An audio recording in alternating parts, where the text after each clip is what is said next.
Good morning. Business economics में last हमने micro and macro economics की मीनिंग डेफिनेशन डिस्कस किए थे। स्कोप्स ऑफ इकोनॉमिक्स यानी कि व्यष्टि अर्थशास्त्र का क्षेत्र के बारे में पढ़ा था। ठीक है, आज हम डिस्कस करेंगे टाइप्स ऑफ माइक्रो इकोनॉमिक्स यानी कि व्यष्टि अर्थशास्त्र के प्रकार।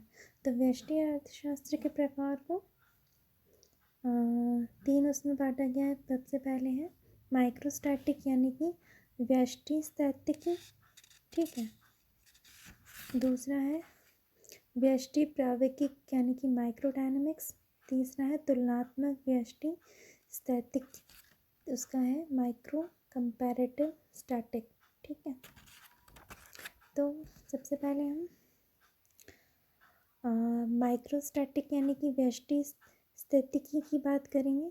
तो जो व्यष्टि स्थितिकी माइक्रोस्टैटिक है उसका अर्थ एक ऐसी विधि से है जिसके अंतर्गत किसी दिए हुए समय पर संतुलन की अवस्था में व्यष्टि घटकों के पारस्परिक संबंधों की व्याख्या की जाती है। ठीक है, माइक्रोस्टैटिक का अर्थ क्या है? एक ऐसी विधि से है जिसके अंतर्गत किसी भी दिए गए समय पर संतुलन की अवस्था में व्यष्टि घटकों के पारस्परिक संबंधों की व्याख्या की जाती है। अगर इसे हम दूसरे शब्दों में कहें तो व्यष्टि में व्यष्टि चरों यानी कि जो माइक्रो वेरिएबल्स हैं उनके संबंधों का अध्ययन उन्हें स्थिर मानकर किया जाता है। ठीक है, इसीलिए इसमें ये माना जाता है कि स्थिति साम्य है। ठीक है, और इसमें कोई परिवर्तन नहीं होता। एग्जाम्पल की बात करें, उदाहरण तो किसी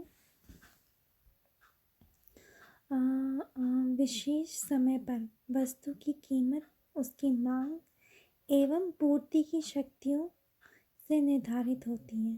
ठीक है, व्यष्टि स्थितिकी एक समय विशेष पर संतुलन कीमत का विश्लेषण यह मानते हुए करती है कि भाई सूक्ष्म घटकों मांग एवं जो पूर्ति है उसके पारस्परिक संबंधों में कोई परिवर्तन नहीं होगा। ये विधि ये नहीं बताती कि भाई मांग एवं पूर्ति में संतुलन कैसे स्थापित होगा। ठीक है, दूसरा इसमें हमारा है व्यष्टि प्रावैगिक यानी कि हमारा जो माइक्रोडायनेमिक्स है।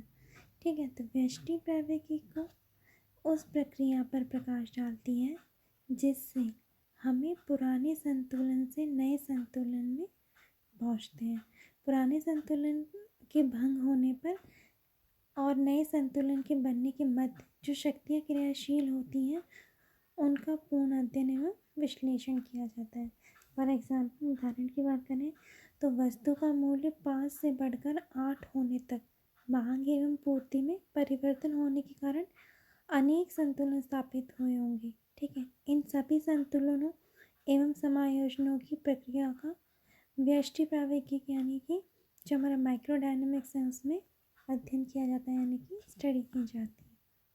ठीक है, नेक्स्ट है इसमें हमारा तुलनात्मक व्यष्टि स्थितिकी यानी कि माइक्रो कंपैरेटिव स्टैटिस्टिक। ठीक है, तो तुलनात्मक व्यष्टि स्थितिकी का वह विधि है जिसके अंतर्गत विभिन्न समयों पर साम्यावस्था में व्यष्टि घटकों के पारस्परिक संबंधों की तुलनात्मक व्याख्या की जाती है, किंतु नए साम्य एवं पुराने साम्य के बीच की अवधि पर कोई प्रकाश नहीं डाला जाता है। यानी कि एक साम्य से दूसरे साम्य तक पहुंचने के बीच की अवधि में नया कारक प्रभावशील रहे, इसका कोई भी अध्ययन इसमें नहीं किया जाता। फॉर एग्जाम्पल, किसी समय पर वस्तु की कीमत उसकी मांग एवं पूर्ति की शक्तियों से 5 रुपये निर्धारित हुई है। ठीक है, अब कीमत बढ़कर 10 हो जाती है। ऐसी स्थिति में तुलनात्मक व्यष्टि जो स्थितिकी है दोनों साम्य कीमतों की तुलना तो करेगी, लेकिन ये परिवर्तन किस प्रकार हुआ इस बात का अध्ययन इसमें नहीं किया जाएगा।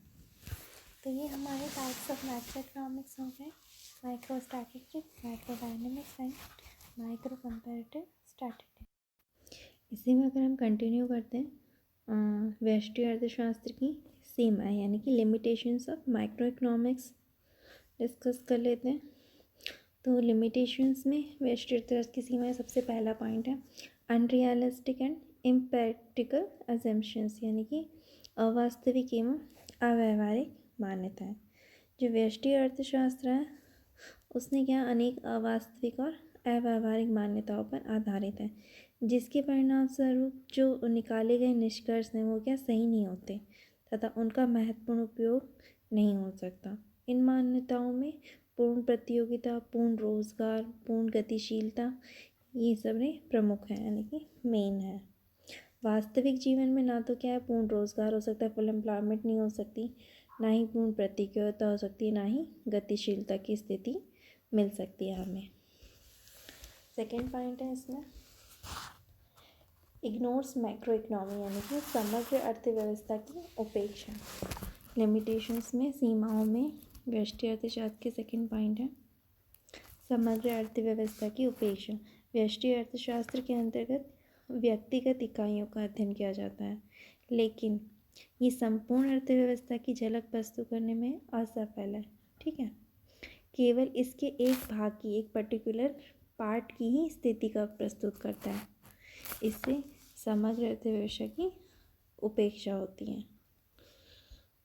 नेक्स्ट है व्यक्तिगत स्थिति समग्र अर्थव्यवस्था का प्रतीक नहीं है यानी कि micro position does not reflect macro economy. ठीक है, जो व्यष्टि अर्थशास्त्र है उसके अंतर्गत क्या है व्यक्तिगत इकाइयों का अध्ययन किया जाता है, लेकिन ये ज़रूरी नहीं है कि भाई इसके अंतर्गत निकाले गए जो निष्कर्ष हैं वो पूरी यानी जो समग्र अर्थशास्त्र है उस पर सही रूप से लागू हों। अनेक बार व्यक्तिगत हित पर परस्पर विरोधी हो जाते हैं। ठीक है, नेक्स्ट है संपूर्ण अर्थव्यवस्था का ज्ञान नहीं होता यानी कि picture of whole economy is not clear.